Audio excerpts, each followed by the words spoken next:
his face floods with light and relief. You have won second prize in a beauty contest. Collect £10. Monopoly, first invented as the landlord's game in 1903, endlessly reimagined and reinterpreted ever since. Welcome to The Rest is History, with the Old Kent Road of history, Tom Holland, and with me, Mr. Mayfair, Dominic Sandbrook. Hello, Tom. You're a big Monopoly fan? What a wonderful introduction. You've won the game of The Rest is History already. I have. We should stop right now. It'll be downhill from here. So today's subject is a huge one, actually, isn't it? It's history as entertainment, history as board games, video games. And I thought we'd go in first with reenactments, because that's obviously something that you know a lot about, because you've written about it in the past. And we had a question, didn't we, from Roland Miners, who says, I seem to remember the Romans did battle reenactments as part of their games. So we're always told that the stadiums could be flooded for sea battles. And he says, was this a bit of theming for gladiators to kill each other, or was this actual reenactment of history? And I guess for as long as there's been history, Tom, people have reenacted it, right? Yeah, well, people probably remember in Gladiator that Russell Crowe plays the part of the Carthaginians in the Battle of Zama, where the Carthaginians lost to the Romans, but in Gladiator they win, which, of course, is part of the fun of reenacting history, isn't it? I mean, it's part of the fun of staging these, is that occasionally you get different results. So obviously the Romans would have exercised some control over that. So we know, for instance, that after Claudius conquers Britain, he restages his capture of Colchester. There was no question that the Britons were going to win that. Obviously, the Romans had to win it. But yes, I think you do get the sense. We know that Claudius also sponsored a great naval battle in which I think the Rhodians and the Syracusans fought each other. And I think that's a bit more like those kind of computer games where you can get the Aztecs fighting the Babylonians or something. You know, you bring people, different people to fight each other. And of course, in the style of armor that the gladiators wore, so that you had a type called the Samnite, which was a central Italian people defeated by the Romans, kind of, you know, in the 3rd century BC. And then you had Thracians, who were another kind in northern Greece. And I think there was the sense with gladiatorial combat that it was about reminding the Romans of their own history, of their martial qualities. You know, Rome is this city at the heart of a great peaceful empire. So people did slightly worry that they were forgetting their martial values. So there was, I think, a sense in which gladiatorial combat existed to remind the Romans of their ancient martial history. So yeah, I think you could count that as historical reenactment to a degree. And sort of telling history in itself is a reenactment, isn't it? I mean, the weird thing about history is that, you know, you're sort of performing it when you retell it on the page. And there's always this issue with history, or, you know, we get a lot of comments on Twitter about, you know, to what extent is history social science, or to what extent is it a kind of literary entertainment? And entertainment is kind of baked into history from the beginning, isn't it? With Herodotus and so on. I mean, people read that stuff because it's fun and because they want to have fun, I think, right? You think also, though, that baked into it is a kind of, when you read something about the past, you can feel this yearning to see it for yourself. Oh, absolutely. Yeah, absolutely. And so, you know, so we talked about Arthur. We talked about King Arthur and the Round Table at Winchester, which almost certainly was built to mark an attempt by knights under Edward I to recreate Camelot. And that was something, you know, so that was a theme in tournaments throughout the Middle Ages, was that people would come dressed as, you know, Galahad or Lancelot or whatever. And it was a kind of desire to make real this world of romance that people believed, you know, had actually happened. They had a sense, as we do, of a kind of lost world that they can never recapture. Yeah. And they wanted, and glamour. They think that the past is glamorous. Do they? Yes. And then, of course, famously, there was an attempt to recreate the tournament in the 19th century after Queen Victoria's coronation, which lots of people felt had been rather drab. And they got rid of this kind of tradition where the champion of the Queen comes in and challenges someone to single combat if they're not going to accept her as Queen. And so the Duke of Eglinton set up this tournament in Ayrshire, which, of course, it rained. Of course. Surprising. So it was all in that absolute kind of washout. But that's kind of brilliant. That whole kind of Victorian strain of cod medievalism Yeah. which was hugely influential on architecture and all kinds of things. But it was, they did actually try and stage a tournament. And I guess that is absolutely something that goes into the 20th century, because, of course, the more that you have a consumer society, the more you have money that you can spend on recreating this kind of stuff, the more people do it. Yes. And I suppose I remember having a conversation once with a guy called Ian Mortimer, who writes these books called The Time Traveller's Guide to a Particular Period. And he'll write about history as though it's a guidebook. This is where you stay, this is where you eat. And it was about the question about history as entertainment. And sometimes it's easy to forget, I think, when you're a sort of academic historian, engaged in historiographical arguments with your peers, that actually the reason people get into history, and the reason actually people are listening to this podcast, is because it's fun. It's because there's something. You're saying this podcast is fun? Well, I think I'm having fun anyway, even if nobody else is. But, there's that sense that you're interested in history, not just because it's instructive. I mean, we've done a whole podcast about the lessons of history, but because, as you said, there's this sort of literally insatiable yearning to see people who've been before us and to see their world that is completely out of reach. And that's why people will always do these kind of reenactments and things. But when it comes to reenactment, there is actually a kind of border zone, isn't it, where it becomes living history. And people will say that if you want to understand something, you actually have to experience it. So about 5 years ago, talking on the subject of medieval tournaments and recreating them, I find generally when you go to, they recreate them at National Trust, I find incredibly dull because they're just staged. But about 5 years ago, I went to, I think it's officially called medieval warfare or something. And it's kind of like a sport. And they staged it at this castle Belmonte in La Mancha in the middle of Spain, which is where they filmed El Cid, the Charlton Heston film. Yeah. And they have this huge international tournament. It's kind of like the World Cup. They had teams from America and Britain and Germany, all around the world. And I thought it was going to, again, be really dull. It was brilliant. It was absolutely fantastic. So what the rules are that they have a kind of like a football pitch, I guess, and you're not allowed to go outside the football pitch. And you map up, 1-on-1, 5-on-5. The climax was 100 on 100. 100 people. I mean, that's a proper battle.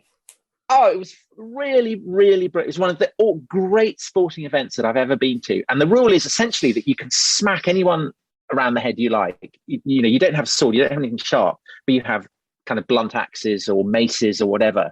And you can just smack people. And as long as they are on 2 feet, the battle continues. The moment they touch anything else, so with their hand or their elbow or their head or whatever, then they're out. And wow.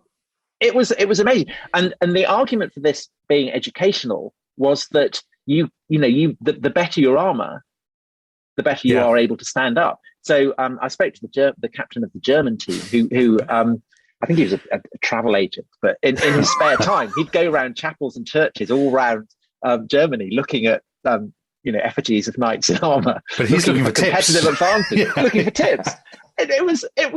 It was such fun. But also the other brilliant thing about that was that it was also very, very political, because I think that this sport had been begun by the Russians, and the Russians were apparently rather aggressive. And so they'd been frozen out by all the other countries. Wow. And in fact, I think some of the people who were involved in that then went on to take part in the invasion of Crimea. That's interesting. Which is itself a kind of reenactment of Tsarist glory. I mean, to what extent politicians is Boris Johnson a kind of Churchill reenactment act? I mean, I suppose you can argue reenactment is baked into politics itself. But on the politics, that's a really interesting thing, because have you ever been to this place in France called Puy du Fou, which is one of Europe's most popular theme parks, which is all about history? No, I've been to the Asterix park. I've never been to the Asterix one, but the Puy du Fou one is fascinating because it has a series of zones. There's one about the Vikings. There's a couple about the Middle Ages. They have, which you would love. They have a Roman amphitheater. I mean, they have an amphitheater where they have shows for chariot racing, gladiatorial battles, and wild animals. It says in the brochure they have executions, but I don't believe that can be true. But it's massively popular in this place. They get hundreds of thousands, millions of people. It's the second most visited theme park in France after Disneyland. And what's interesting about it is it's set up by a politician who was originally Mitterrand's culture minister, Philippe de Villiers, who's now very right-wing, very anti-Islam, anti-immigration, kind of an unashamed French nationalist, conservative. And the version of history that you get is kind of pure kings and battles. It's a kind of the French equivalent of Our Island Story. So there's stuff about Richelieu's musketeers. They have a thing about the Battle of Verdun from World War One, and it is colossally popular. I mean, it's hard to imagine. Have you been to that?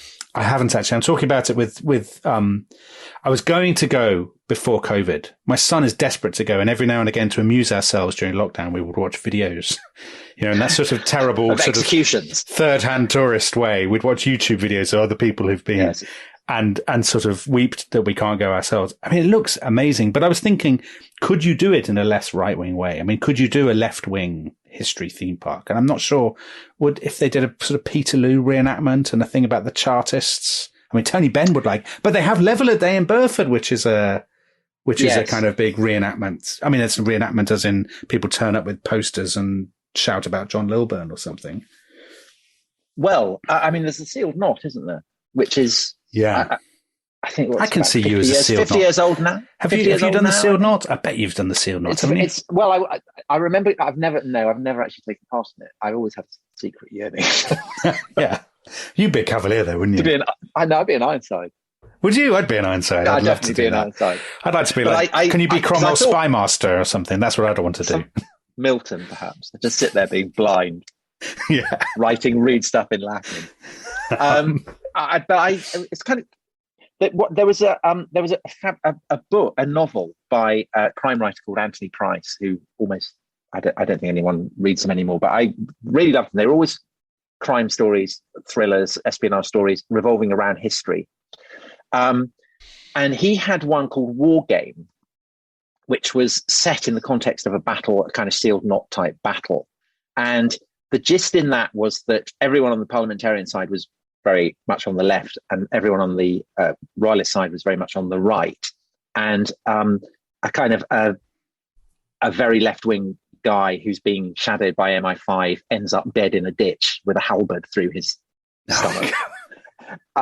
Sounds great. And it was great. I remember it being great. And then it kind of, turned out to be a big conspiracy theory. But I was kind of wondering whether, I guess that, if you're on the left, you would be probably drawn to the Roundheads, and if you're on the right, to the you would, Cavaliers. Because I looked up the sealed knot, because I thought we'd probably end up talking about it. And it says the name of the society derives from a group which during the Protectorate plotted for the restoration of the monarchy. So it's a Cavalier society, but it's very here the similarity ends, as the present society, and this is in capitals on the website, is non-political and has no political affiliation or ambitions. So it seems it's very important for the sealed knot to make that clear. I can believe that of them, but at the same time, I think there probably is something temperamentally small Z conservative about being a reenactor. Don't you think? I mean, if you're super left wing, you probably think what you want to do is build a better tomorrow rather than go back to yesterday and sort of put on a nice hat and stuff, which I think is, I'm not saying there's something inherently conservative about hats, but there kind of is there, isn't there? Definitely. Yes, particularly if they've got feathers in.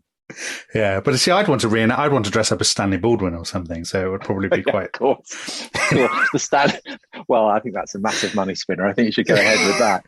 Yeah. Well, of course, because at the furthest extremes, you really are pushing into some quite dodgy areas. So Prince Harry. Well, yes. So Prince Harry dressing up as Nazis. So dressing up as Nazis is the big. It's verboten, as it were. So there was a congressman, Rich Ayat, about 10 years ago. I think he was he was running for Congress, and his candidature got torpedoed because it turned out that he was a reenactor, and among the reenactments he'd done, he dressed up in SS uniform. I think that's hard to come back from that. So dressing up in an SS uniform, I mean, you're pushing the pushing the boat out there. The claim that people always make, isn't it, is they just like the uniform. But yeah, there's a slight "are we the baddies" aspect to it that I think is hard to overcome, don't you? So also, I was wondering in that context, and I don't know the answer to this, what the state of play is at the moment with the reenactment of battles in the American Civil War, because I know that's a huge scene in America. I mean, they make the sealed lot look like amateurs. I mean, they are amateurs, but you know what I mean. It's huge. But I wonder whether that kind of buys into a subject that we should do definitely in a separate podcast, which is the lost cause of the Confederacy. So lots of people love to. I mean, the fascination with the Civil War, I think, often does have a sort of political dimension to it in America, rather like that whole ecosystem of plantations and all that sort of stuff. And yeah, I mean, it would be hard as an outsider. I mean, maybe American listeners will disagree and will put us right. But as an outsider, I think there's an element when you're pulling on a Confederate uniform in defense of slavery. I mean, I know some people will say, oh no, states' rights or whatever, but obviously slavery is a big part of it. It does feel very highly charged at the moment, doesn't it? Well, I mean, there's a big controversy here in Britain about the National Trust and to what extent visitors should be told about whether people who owned it or built it or whatever, whether they were making their money from slavery. And I was wondering what the state of play is with the grand plantations in Beaufort or. Well, I've been to a plantation. I went to a plantation called Boone Hall. We were shown around by this sort of vision, this Scarlett O'Hara-like vision, who, you know, took us through the kitchens and the lovely drawing room and the veranda and all this sort of stuff. But she didn't mention slavery once. And there was sort of a load of huts in the distance. And I said, what was going on in the huts? And she said, oh, that's like the staff quarters or something, you know. I mean, this was some years ago. I mean, maybe they've changed their rubric since then, but there was definitely a downplaying of the key element that you would think as a visitor would loom largest. And obviously, as a lot of listeners, I'm sure, will think there's something kind of really a bit tasteless about luxuriating in this world without drawing attention to its single most salient feature. Or even, even something like the London Dungeon, where the emphasis is very much on torture and death and murder. Is Jack the Ripper? Well, Jack the Ripper, we had Hallie Rubenhold on, and she's very vigorous in campaigning against what she sees as the Jack the Ripper industry. Which is interesting because when I told my son, who's 9, that we were doing a podcast with her, and he said, "Is she going to tell us who killed Jack the Ripper?" And I said, no, she's more into the women, the victims. And he said, who cares about the victims? I want to hear it. Would Sherlock Holmes have caught Jack the Ripper? And was Jack the Ripper a prince? Those are the two questions that everybody wants answered. The questions everyone wants. Yes. Well, I suppose that the, the things that tend to get reenacted are violent. They're always violent. Whether it's Jack the Ripper in London Dungeons, or reenactment battles. You don't reenact people. I suppose to a degree you do, don't you? Occasionally there are kind of attempts to. There's that village in Hampshire where they've rebuilt various huts from various periods of history, and you do get people who kind of sit around and weave and things. But it's less inherently dramatic. It is less dramatic, and if you judge history as an industry more broadly, so you think about films, but also books. I mean, classically what sells is the Second World War and the Tudors. And the fascination of the Tudors is that people have their heads cut off. I mean, that's what people like about the story. It's not just about kind of gowns and Bibles. Yes, it's about the execution. The executioner's axe is key to the success. And we look now at gladiatorial games. I mean, we will have to do a podcast on gladiatorial games, but we look now on gladiatorial games with horror. I'm sure you would say because of our Christian heritage, and we recoil from the spectacle of the blood and all the rest of it. But we consume the blood, don't we? Vicariously. I mean, we're going to do video games in a second, but we consume it in the books. I mean, how many authors right now, how many historians are crafting a chapter in which 1,000 people die horribly? Yeah. And people are going to read it for entertainment, effectively. Right. And you mentioned computer games and indeed board games, and an awful lot of those that have a kind of historical setting absolutely do involve lots and lots of people being killed. But it could be a counter moving across a board, and entire continents are conquered, or in a computer game, you storm a city or something. But let's get onto that after the break. Board games and computer games.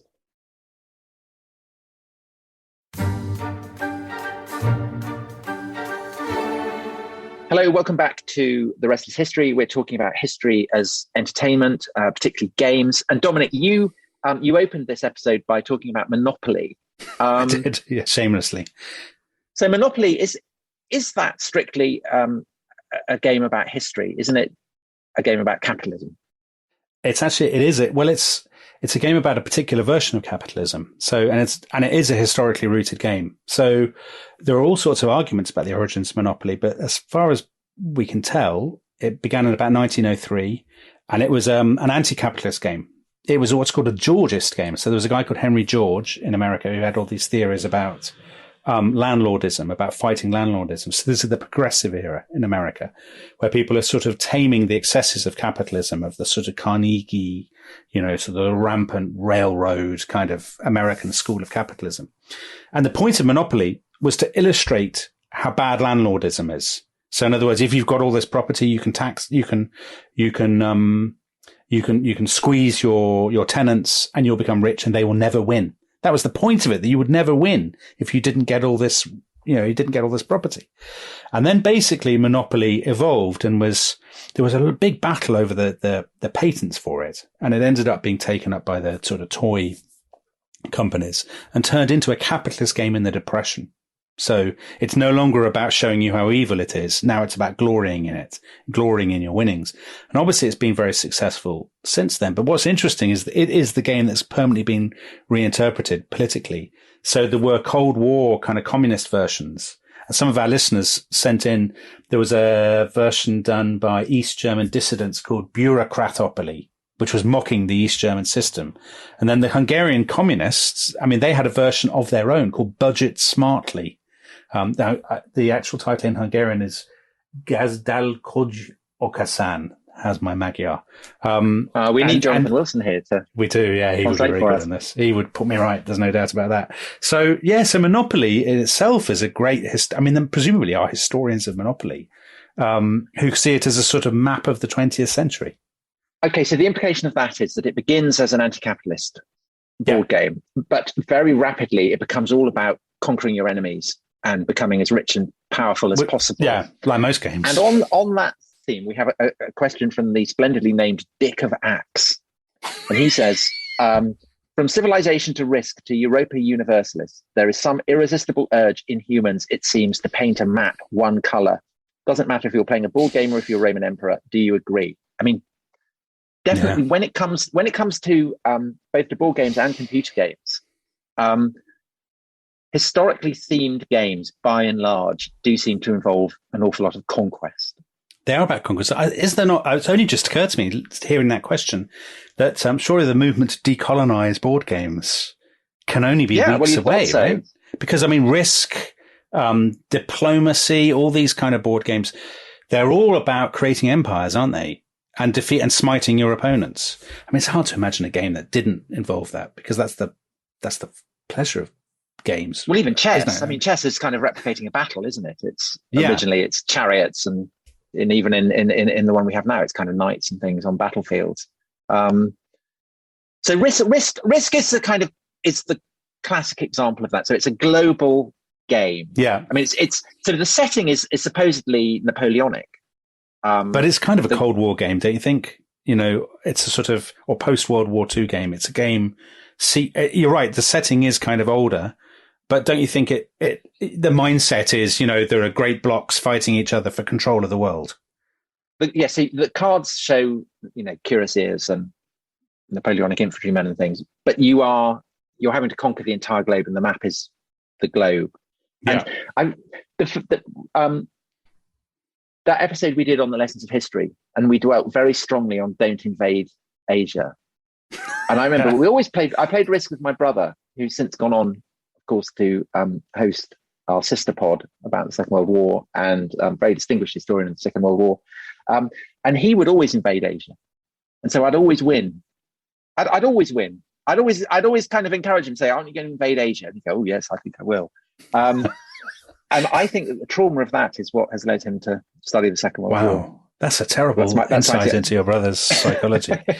But these games, now a few years ago, Neil Ferguson, who had a link up with the games company, he published a few articles saying that he was going to use this game in his teaching at Harvard, and that this game, I can't remember what game it was. I don't think it was a terribly successful game, actually, that he had collaborated with it and that it was very useful for instructing you about how statecraft worked.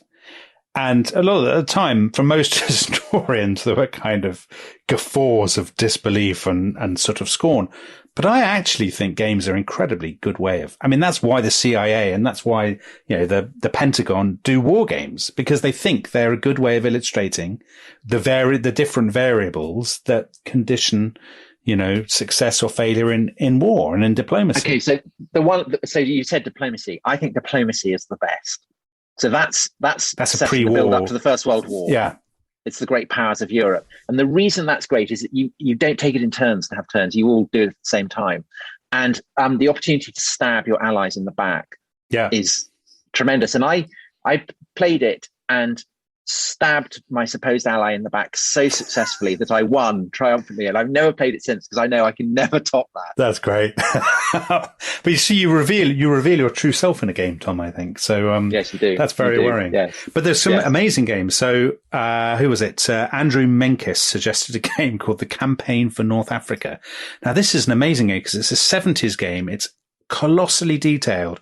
To play this game through, so it's the World War II North African campaign, to play it through, it takes an estimated 1,500 hours. And the game itself recommends 62 days. So the game recommends 62 days. That on each side, you need 5 people. One of whom is the commander-in-chief and the other is subordinate commanders. And it's so complicated that if you're playing as the Italians, you need to bring water for your pasta to the battlefield. Yes, I love that. And apparently, so I looked up an article on this, and apparently that rule isn't even factually accurate because the guy who invented this game, he says the reality is that the Italians cook their pasta with the tomato sauce that came with the cans. Wow, so he's done his research. Yeah, and the other amazing thing, he says every game turn, 3% of your fuel evaporates unless you're the British before a certain date because they used 50-gallon drums instead of jerry cans. Oh my God. See, there's a level of detail, isn't there? A friend of mine has a game called Twilight Struggle, which is a Cold War game. And he always, whenever we go to visit, he always says, is this the moment where we're going to play this game? We've got kids, we've got wives. It's kind of hard to find the moment to say, for the next 10 hours, we'll be incommunicado. But it's more than 10 hours, isn't it? I mean, those games with kind of instruction manuals that are about 200 pages long. Yeah.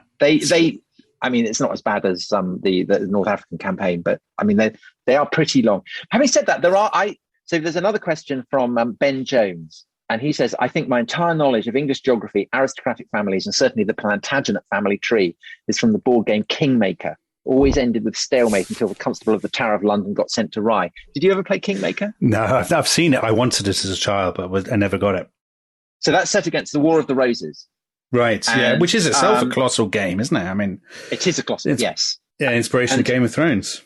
So you have to fight, but also you have plagues and you have peasants' revolts and you have to issue writs to summon parliament. So it's actually quite good. And you can go around collecting, Warden of the Cinque Ports and Warden of the Northern Marches and things like that. That's a card I've always wanted to have. Game. Yeah, and that whiles away a very pleasant 3 hours. But the terrible thing though, Tom, is when you get older. So I finished writing my most recent book about a month ago, and as my reward to myself, because obviously we're stuck at home in lockdown, as my reward to myself, I bought a video game for my computer, a strategy game that I could play while my wife was working, and it's called Kaiserreich. And it's a sort of offshoot of the Hearts of Iron games. So it's set in a world where Germany won the First World War, and it's set in the 1930s. Oh, Dominic, that's your kind of dream. It is. And you can choose any of these. I think there is some sort of slightly politically dodgy elements to it. But anyway, you can choose any country to control. So Britain has become a socialist republic. Austria-Hungary has become a kind of United States of Greater Austria. And I looked at this, I saw the map and I saw the sort of illustration. I thought, brilliant, I cannot wait. And I loaded it up and I deleted it about 10 minutes later because why? you have to produce a lot of steel. It's so complicated. I knew I'd never come to, and I started to read manuals online and people's advice about how to play it. And I just thought, I don't even understand what they're saying. And there aren't enough hours. Life is too short. So what about the granddaddy of those kind of ones, which is Civilization? Yeah, I played that. I have played that, but years ago. So you begin with a tribe of hunter-gatherers in whatever it is, 4000 BC. You do. You create your civilization from scratch. Create civilization, and then you have to send a space rocket to Alpha Centauri. And you can be any one of a number of civilizations. And what it does, which is what all these games do, is they sort of mirror all those books that you see, which will say, these are the 10 building blocks of a successful nation state, or this is how democracies live and how they die. So I always think they're slightly a bit like business books. They try to sort of turn history into a set of distinct variables. And that's obviously how the game works. The game works on variables. And they say, these are the building blocks of civilization. Now create your own. And they are very addictive. But they're turning history into a kind of massive spreadsheet, aren't they, to some extent? But they have to, don't they? Because otherwise it doesn't work. But it's very, very deterministic. I mean, it's kind of Marxism, absolute power of 10.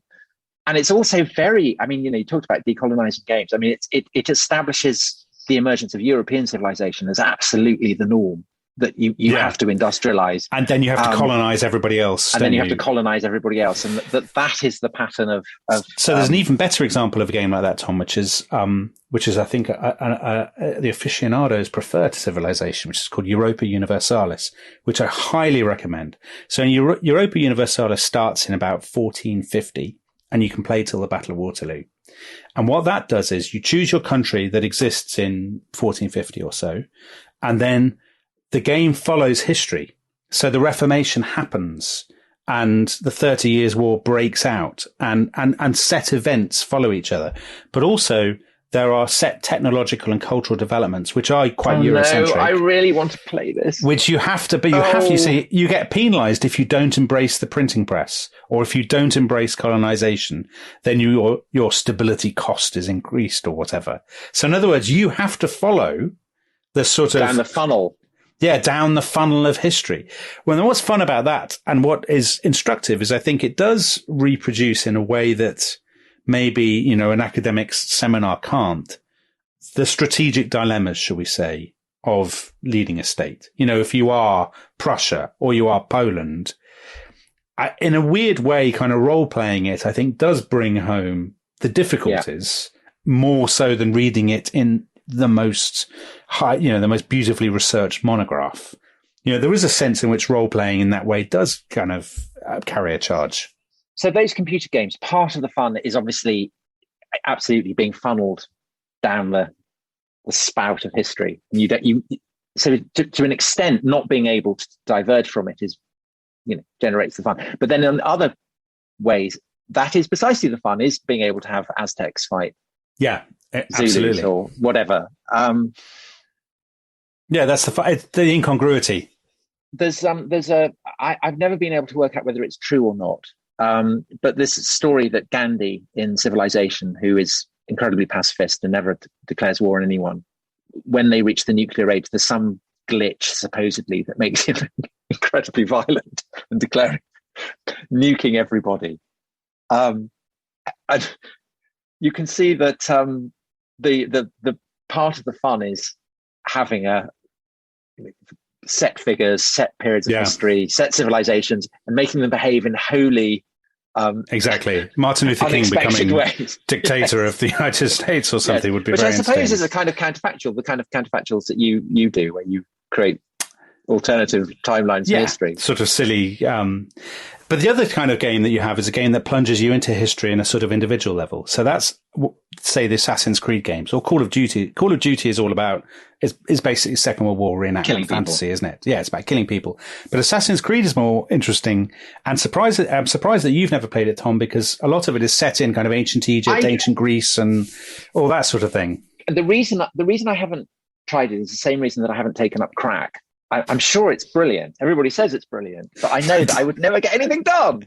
Yeah, it's true. I could sit in a crack house, or I could kind of be. Your children are too old now. You see, my son is 9, so he's perfectly, he's the right age to be really into all those, even though they're technically 18. You do it with certificate. Yeah, well, we've just been fighting in the Peloponnesian War. Very entertaining. Oh God. I had to do an article about. I had to do an article in January about Vikings and why they were culturally cool, and that was on the back of the release of the new Assassin's Creed, which is set in the Viking world. And I thought, should I get it? And I almost did. Wow. And then I went and watched the opening loop on YouTube instead, and it was kind of like methadone. I got a vague sense of it, but I wasn't surrendering to it. But see, all these games are quite political in a way, because they're all about fighting. They're all about sort of individual agency.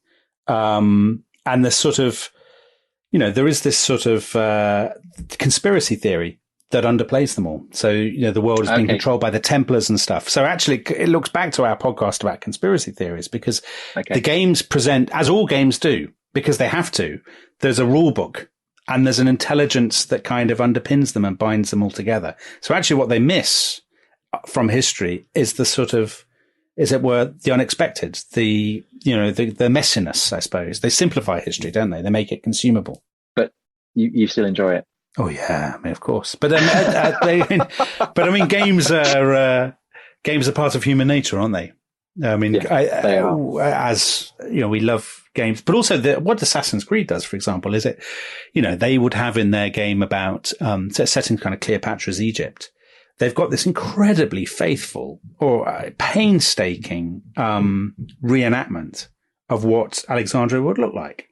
And you do get a set. I mean, I've never seen anything that's given me. And sometimes you can find online videos of people, they've got ancient historians to comment. I'm surprised they haven't asked you, Tom. They get ancient historians to comment on their design of Athens or their design of Rome and to say, how accurate is this? So I looked at London, Viking London. Right. I thought it inaccurate. Did you? That's disappointing. It was like a very fresh Roman ruin with lots of Roman statues standing everywhere. I think that's. And you don't think that's right? You don't think that's right? No, I don't. But having said that, I thought it was amazing. I mean, you kind of feel that in a fantasy, that is what abandoned Roman London should look like. Yeah, and that must be part of fun, because I don't want to play a computer game where everything is absolutely. No, I suppose not. You want a degree of creativity and experiment. But the other extent to which they're political is that I look at slightly askance at the Vikings one, because I believe the English are the baddies. So Alfred the Great. King Alfred is the baddie, apparently. Yeah, he's the main baddie. So that's what decided me not to get it. I'm not lending my support to that. It's a French company, isn't it? So you suspect the worst. They're French Canadian, I think. So they'd released a couple of very, very successful games set in the Crusades and in the Renaissance. Then they released the third one, which was set in the American War of Independence, and you played an American fighting the British, and their sales in Britain were much worse than anywhere else. That moment made me proud to be British, to see that statistic, that people didn't want to. I hope that people in Wessex will not be buying this anti-Alfredian nonsense. But it would be interesting to find out whether people in Germany, for example, are ambivalent about playing war games in which the Germans are always painted as they're always the villains, aren't they? You're killing Nazis. I mean, that must be a weird thing to do if you're a teenage gamer in Frankfurt and you're basically engaged in shooting, people who are mocked up versions of your great grandfather and his buddies. Yeah. Do you not think? Yeah, I do. Yeah, I do. I mean, and it also raises the question that Alan Allport, who's a historian himself and a listener to the podcast, raised on Twitter about taste. He said, at what point do you cross the line? And do you think, the Vikings were incredibly brutal. They enslaved people, bashed their heads in with their axes or whatever. Do you think there's ever a taste issue, Tom? Well, I think that's interesting. I mean, that is an interesting question, which touches on a much broader issue, which is when do atrocities and enslavement and imperial expansion, when does it cease to be a legitimate subject for entertainment? Yeah, that's a really good question. I think that is a huge question, and I think that could be the theme of another episode where we discuss that issue. And I think that is actually the perfect point on which to pack up the board game, put away the dice. Leave it hanging. Yeah. Leave it hanging. So thanks ever so much. So see you next episode. We'll see you next time. Tom has been crushed. I have conquered the board. I just wanted to get that in, actually. And we'll see you next time. We've got, I can't remember what we've got lined up for next week. Persia. We've got Persia. Persia, great. Well, I'm really looking forward to that. What have the Persians ever done for us? Yeah, why Persia basically has invented everything. It's a great episode. Look forward to it. Bye. All right. Goodbye.